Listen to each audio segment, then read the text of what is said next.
Come one, come all to the annual USS Enterprise Renaissance Festival. Assemble upon Bosworth Field for the joust, but pray, no wagering. This is a review of the Elysian Kingdom, the 8th episode of Star Trek Strange New Worlds. If you haven't seen the episode yet, take heed. Spoilers lie ahead. They really are just pulling episode premises out of a sack they found in the back of Gene Roddenberry's office, aren't they? And I don't mean that in a bad way. I think it's terrific. I've been having a great time this first season, and that great time continued as I was watching this episode, which sees the crew of the Enterprise forced to act out a fairy tale. It's reminiscent of the TNG episode Cupid, where Q transports Picard and company into the story of Robin Hood, and also of DS9's Our Man Bashir, where most of the crew become holodeck characters, with only Bashir and Garrick remaining themselves. In this episode, we have Dr. Mbenga and Chief Engineer Hemmer in the Bashir and Garrick roles, albeit without the simmering sexual tension, while everyone else aboard the Enterprise is behaving like characters from the fairy tale Mbenga has been reading to his daughter Rukia when he materializes her from the transporter. The fun in episodes like this is in getting to watch the actors ham it up, playing characters other than the ones we're used to seeing them as, and this episode is no exception.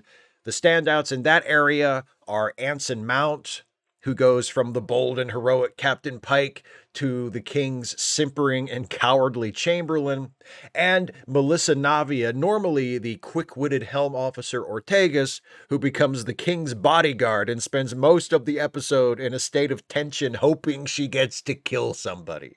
The other character transformations are fun. Spock gets to be a wizard. Uhura gets to be a sneering, scheming evil queen. The normally tough as nails Lieutenant Noonien Singh gets to be a pampered princess. And as Mbenga, who finds himself the king of this strange but oddly familiar realm, Babs Olusanmakun does a good job showing us confusion that gradually gives way to resolve as he realizes what's going on and begins to figure a way out of it. But it's really Ensign Mount who makes the most of his opportunities here. It's not just that the Chamberlain is so different from Pike, it's that Mount finds just the right note to give a performance that is funny but not too broad. A lesser actor without Mount's instincts or comic timing might easily have resorted to clowning and mugging and gone way too far over the top, but Mount nails it.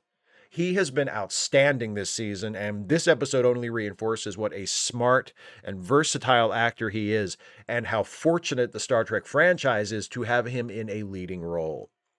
Of course, the fairy tale antics are not just for fun. Ultimately, this episode builds to a resolution of a plot line that has been running throughout the season, Dr. Mbenga's terminally ill daughter.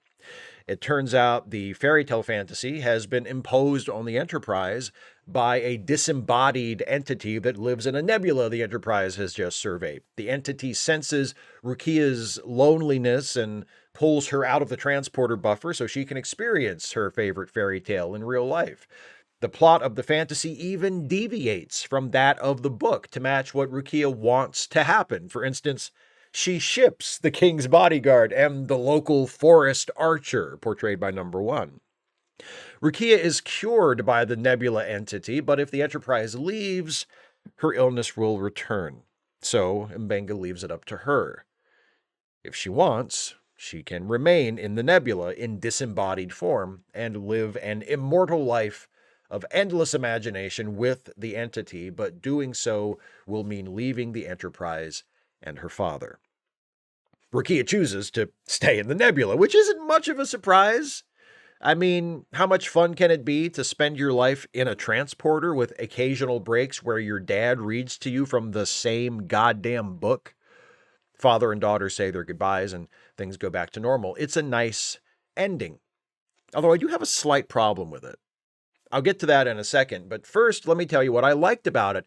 The main thing I appreciate about it is how it is a really good example of serialized storytelling. I know Strange New Worlds has set itself apart from the other current live-action Trek series by favoring standalone episodes over the heavily serialized Discovery and Picard, but Strange New Worlds has also been carrying on several multi-episode arcs this season and doing a much better job with it than Discovery often has, or Picard has ever even come close to.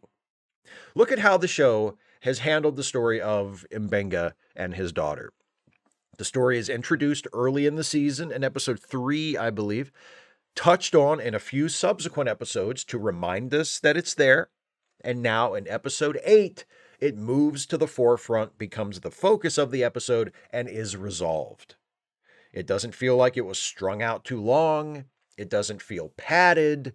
The resolution is satisfying, but also slightly unexpected. I naturally assumed that Rukia would either be cured or would die, but this episode finds a third way. She lives, but in a way that forces her to be separated from her father. So we get an ending that is sad, but in a bittersweet way.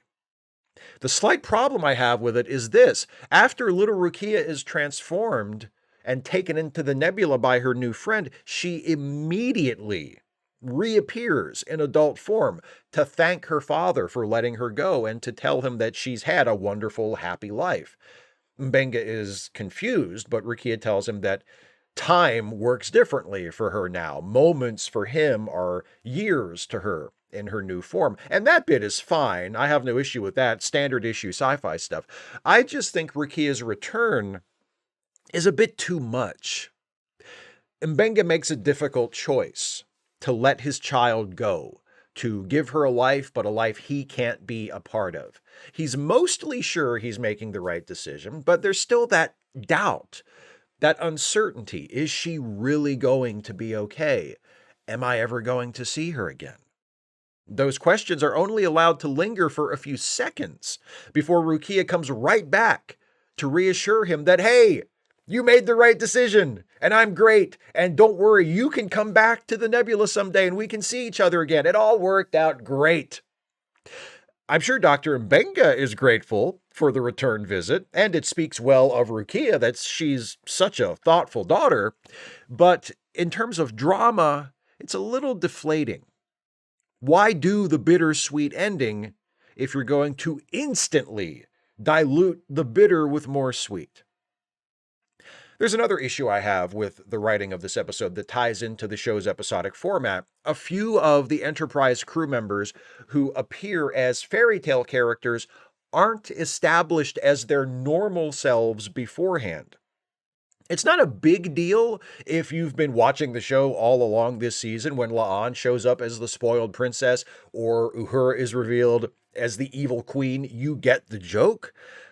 But it's still a sign of sloppy writing that they aren't shown as their normal selves before the fantasy scenario begins.